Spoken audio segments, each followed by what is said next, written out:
Selamat malam dan salam sejahtera untuk kita semua.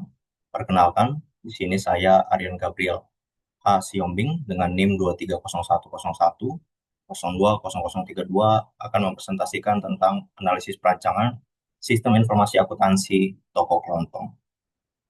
Kita masuk ke slide berikutnya, ya ini latar belakang, di mana bahwa hal ini tentunya di latar belakang bahwa usaha mikro seperti toko kelontong merupakan jenis usaha yang memiliki aktivitas transaksi harian yang cukup tinggi, baik dalam bentuk penjualan maupun pembelian barang. Namun, dalam praktiknya, pencatatan transaksi tersebut seringkali dilakukan secara manual ataupun bahkan tidak terdokumentasi sama sekali. Nah, kondisi ini sendiri menyebabkan informasi keuangan menjadi tidak akurat dan sulit untuk ditelusuri. Nah, akibatnya pemilik usaha kesulitan dalam menghitung keuntungan bersih, memantau ketersediaan stok barang, serta mengelola arus kas dengan baik. Ketidakteraturan dalam pencatatan ini juga berdampak pada pengambilan keputusan usaha yang tidak berbasis data, yang dapat menghambat pertumbuhan dan keberlanjutan usaha dalam jangka panjang. Tentunya latar belakang ini sendiri sangat-sangat umum dan juga menjadi hal yang lumrah bisa dikatakan dalam toko-toko kelontong karena kebanyakan dari mereka tidak menggunakan pencatatan, hanya menggunakan manual seperti pulpen ataupun tulis tangan seperti itu. Dan perhitungannya pun juga secara manual menggunakan kalkulator, baik itu kalkulator yang dijual di pasaran, baik itu kalkulator HP dan juga alat-alat hitung yang lainnya. Kita masuk nih ke permasalahannya. Nah, ini foto toko kelontong salah satu yang berada di sekitar kosan saya. Karena ini juga sama seperti yang ada di latar belakang tadi, tidak adanya pencatatan yang terintegrasi yang bisa diketahui seluruhnya seperti itu. Nah, permasalahan sendiri itu yang pertama itu tentunya minimnya pencatatan keuangan yang sistematis pada usaha. Dan yang kedua, itu transaksi harian yang tinggi namun tidak terdokumentasi dengan baik karena tentunya dari satu hari untuk transaksinya sendiri di sebuah toko kantong ini tentunya sangat banyak, tidak hanya satu, dua, 5 sampai 10, pasti bahkan lebih banyak dari itu. Sehingga kalau ini tidak terdokumentasi, maka ini akan kesulitan untuk menelusuri barang apa yang keluar, barang apa yang sudah masuk, dan mungkin saja ada juga yang mengutang. Nah, ini kan perlu dicatat.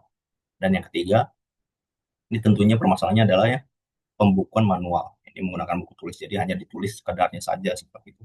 Dan tidak ada istilahnya sesuatu yang menjadi patokan untuk bisa mengembangkan usaha ini menjadi sesuatu yang berkelanjutan. Dan yang keempat, ini tentunya ketiadaan laporan keuangan periodik. Jadi kebanyakan, termasuknya juga salah satu toko kelontong yang di dekat kosan saya ini, bahwa mereka hanya menghitung uang yang masuk pada hari itu, sehingga mereka akan membelanjakannya kembali dan kemudian menggunakan keuntungannya untuk membeli ataupun menggunakannya untuk biaya hidupnya. Sehingga ini untuk laporan keuangan secara periodiknya ini tentunya tidak akan dicatat dia ketika dia belanja, ketika dia menggunakan untuk hal-hal lain itu tidak akan ada laporan keuangannya. Sehingga nih laporan keuangan secara periodiknya itu tidak ada. Kita masuk selanjutnya, ini kita masuk ke tujuan di mana bahwa tujuannya sendiri itu yang pertama adalah meningkatkan akurasi pencatatan transaksi keuangan. Dan yang kedua itu menyediakan laporan keuangan secara otomatis. Dan ketiga ini mendukung pengambilan keputusan yang lebih tepat. Nah, ini juga berguna banget karena ini bisa membantu si pemilik usaha untuk menentukan apa sih yang harus diambil untuk menjadi uh, tindakan di bisnis tersebut, di usaha tersebut agar bisa terus berjalan secara berkelanjutan. Nah, ini untuk analisis sistem yang berjalan sekarang ini tentunya yang pertama itu proses transaksinya sendiri. Ini penjualannya dicatat secara manual di buku harian, kemudian yang kedua pembelian dari grosir dicatat seadanya karena tidak dicatat. Nah, yang ketiga itu tidak ada sistem top, hanya berdasarkan ingatan visual. Ini tentunya sangat-sangat make sense atau bahkan sangat-sangat lumrah ketika seseorang membuka toko kelontong karena mereka hanya melihat, oh ini misalnya barang sesuatu seperti kopi misalnya. Kopi itu tinggal segini, kayaknya tinggal tiga deh atau tinggal tinggal tiga renceng. Jadi akhirnya hanya berdasarkan ingatan visualnya saja, tidak berdasarkan stok yang benar-benar sudah terintegrasi seperti itu. Sehingga ini sulit bisa dikatakan untuk bisa dikembangkan kembali jika hanya berdasarkan ingatan visualnya saja. Dan yang kedua tentunya kelemahan sistem ini sendiri itu rentan kesalahan pencatatan. tidak ada laporan keuangan rutin, dan yang ketiga, pemilih tidak bisa mengukur efisiensi usaha, termasuk keuntungan, kerugian, dan analisis barang yang sering keluar masuk. Tentunya sangat-sangat penting ya sepertinya untuk menganalisis barang yang sering keluar masuk, sehingga untuk barang yang jarang keluar atau tidak sering keluar itu bisa diminimalkan untuk stoknya, dalam artian bisa disediakan namun tidak dalam jumlah banyak, sehingga untuk modal lainnya bisa digunakan untuk memperbanyak stok dari barang yang sering keluar masuk. Ini tentunya yang ketiga, itu tools yang digunakan seperti yang saya katakan tadi, itu kebanyakan buku tulis ataupun kalkulator yang ada di pasaran, kalkulator HP, dan lain-lain sebagainya. Nah, kemudian kita masuk ke analisis sistem yang diusulkan, di mana yang pertama itu berdasarkan kebutuhan fungsionalnya bahwa sistem harus mampu mencatat transaksi penjualan dan pembelian secara harian. Dan yang kedua, menyediakan fitur manajemen stok barang yang otomatis menyesuaikan dengan transaksi yang dilakukan, baik itu penjualan maupun pembelian. Dan yang ketiga, itu menghasilkan laporan keuangan secara periodik, baik itu harian, mingguan, maupun bulan. Dan yang terakhir, itu memungkinkan pencatatan utang piutang jika transaksi dilakukan secara tidak tunai.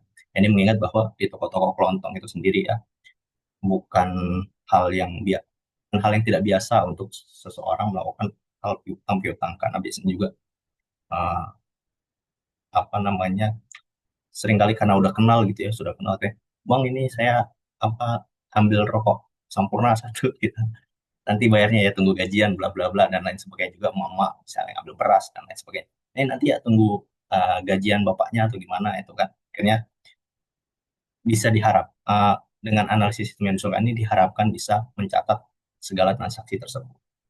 Namun ini juga sifatnya opsional, bisa di diadakan dan juga bisa ditiadakan sesuai kebutuhan dari toko kelontong ataupun pemilik usaha sendiri. Dan yang kedua itu kebutuhan non fungsional, di mana yang pertama itu antarmuka sederhana dan user friendly, pengguna tanpa latar belakang IT. Tentunya sangat-sangat diwajibkan ya, maksudnya ya diharuskan lah, karena kita sendiri bahwa orang-orang yang melakukan yang membuka usaha toko kelontong tidak semuanya memiliki basic untuk IT, sehingga ya ini tentunya dengan antarmuka yang sederhana dan user friendly ini sangat-sangat membantu, sehingga mereka tidak ribet untuk bisa tahu bagaimana sih cara kerjanya dan sebagainya. Dan yang kedua itu dapat diakses melalui perangkat komputer, laptop atau tablet. Ini juga ya bisa disesuaikan dengan kebutuhan yang diinginkan. Kemudian yang ketiga, ini tentunya hemat biaya. Ini bisa memanfaatkan software gratis ataupun open source seperti Google Spreadsheet tentunya, atau aplikasi kasir digital. Karena ini banyak sekali ya untuk saat ini software-software yang gratis dan juga open source, sehingga ini bisa digunakan dan bisa dimaksimalkan. Kapan lagi bisa uh, memiliki aplikasi kasir gitu secara gratis gitu ya. Bagi sekarang ini kan udah banyak sekali yang open source.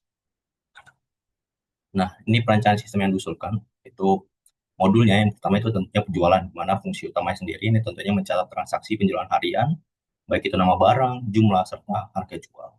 Dan yang kedua itu untuk pembeliannya sendiri, ini mencatat pembelian barang dari supplier atau grosir ketika mereka menstok barang seperti itu. Yang ketiga itu modul persediaan, di mana ini fungsi utamanya berguna untuk mengelola stok masuk ataupun keluar secara otomatis berdasarkan transaksi, yaitu baik dari transaksi penjualan maupun transaksi pembelian. Dan yang keempat itu laporan keuangan tentunya.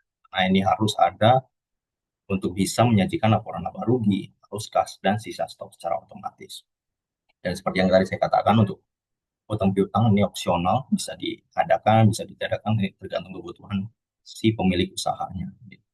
Dimana ini mencatat jika ada transaksi kredit, baik penjualan maupun pembelian, ketika si pemilik misalnya belanja barangnya juga uh, dengan cara cicil gitu ya, kredit gitu ya. Ini juga bisa dicatat transaksinya, sehingga secara menyeluruh itu semuanya bisa terbaca seperti itu. Nah, kemudian untuk flowchart sederhananya sendiri ini tentunya uh, untuk input transaksi, penjualan dan pembelian, maka otomatis update stok dan keuangannya, sehingga kita mengenerate laporan keuangan dan juga persediaan yang ada di toko tersebut.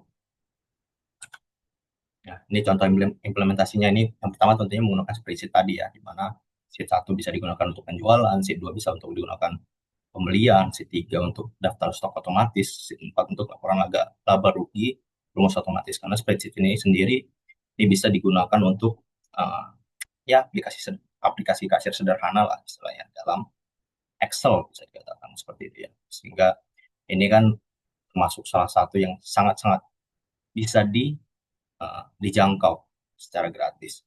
Ini sudah jelas sekali bahwa penggunaannya juga sangat-sangat mudah dan pembuatannya juga tidak ribet-ribet karena banyak juga yang um, konten-konten gitu ya di YouTube ya mungkin ya yang melakukan yang memberikan ilmu-ilmu tentang spreadsheet ini sendiri.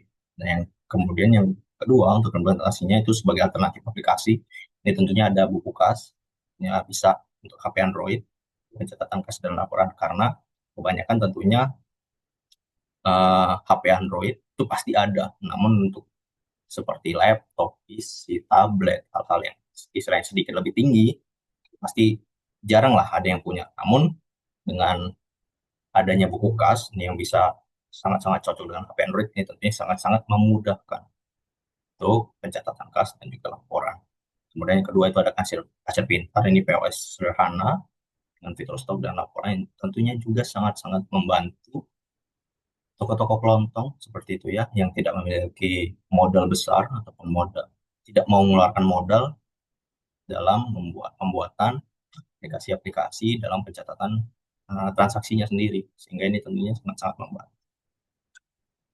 Nah, kesimpulannya bahwa sistem informasi akuntansi sangat penting bagi usaha mikro seperti toko kelontong untuk mencatat transaksi secara rapi dan teratur. Dengan sistem yang sederhana, pemilik usaha dapat mencatat penjualan, pembelian, dan juga stok barang secara otomatis, serta memperoleh laporan keuangan tanpa harus menghitung manual. Hal ini membantu pemilik usaha mengetahui laba, arus kas, dan juga kondisi stok secara cepat dan akurat. Penggunaan alat seperti Google Spreadsheet, aplikasi kasir digital, ini membuat sistem ini mudah diterapkan tanpa biaya besar dan tanpa perlu keahlian teknis yang tinggi. Ini tentunya kesimpulannya sangat-sangat jelas ya bahwa dengan adanya alat-alat bantuan yang bisa dijangkau secara gratis dan mudah juga, aplikasi di kasir digital ini tentunya sangat-sangat bisa dimaksimalkan untuk bisa membantu usaha dalam dalam laporan transaksi, keuangan, dan lain sebagainya. Arus kas, piutang. Tentunya sangat-sangat bermanfaat dan gratis. Tentunya sangat-sangat bisa dimaksimalkan bagi toko-toko kelontong yang melakukan transaksi dalam rasio yang cukup tinggi untuk hariannya. Nah, mungkin itu saja dari saya. Kurang dan lebihnya saya mohon maaf. Saya ucapkan terima kasih.